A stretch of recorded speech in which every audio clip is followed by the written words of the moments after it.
Welcome back.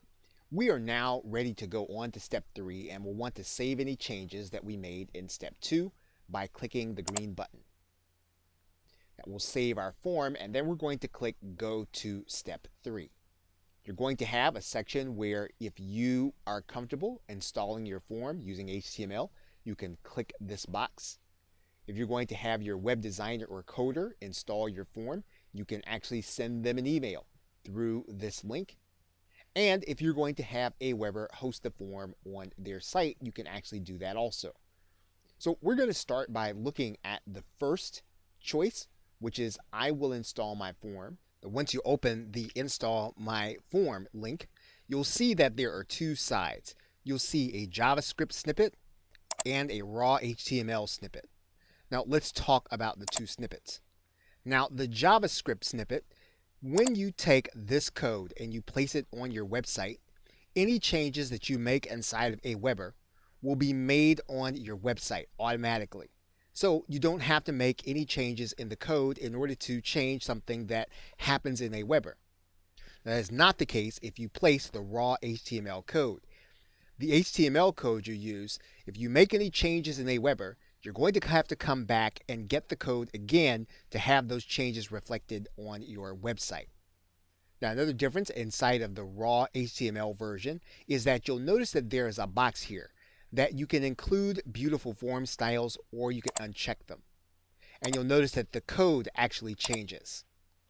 Now, in some cases, when you're testing or when you're just trying to get a form to work, you should use a basic unformatted form, and this will put the basics onto your website in the code using the form that you create inside of Aweber.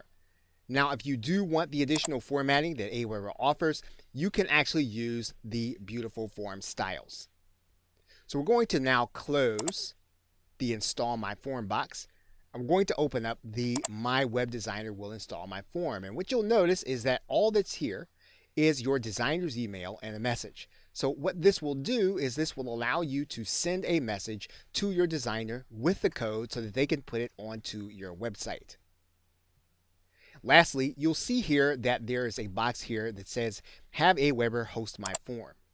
And what you have is a URL that you can actually have someone come to in order to opt into your list. So for example, if we were to copy this link and then put it inside of our browser, let's take a look. And you'll see here that the form is on the web and we don't have to host it. We don't have to use any code. All we do is share the link and then someone can actually opt in to our list. So we're now going to close. We've now covered all the ways that we can place our form on our website. Now let's go to an actual WordPress website to see how this is going to actually work. So what we're going to do is we're going to install the form ourselves. We're going to grab the JavaScript snippet. We're going to copy it. And then we're going to head to a WordPress website. And what we're going to do is we're going to go to the side of WordPress where we post HTML code. We're then going to put in our code.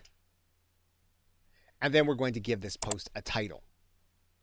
And now what we're going to do is we're going to publish this post. And we're now going to view our opt-in form on our website. And you'll see the form now on a post inside of our WordPress website. Okay, so with that, thanks, and I will see you in another video.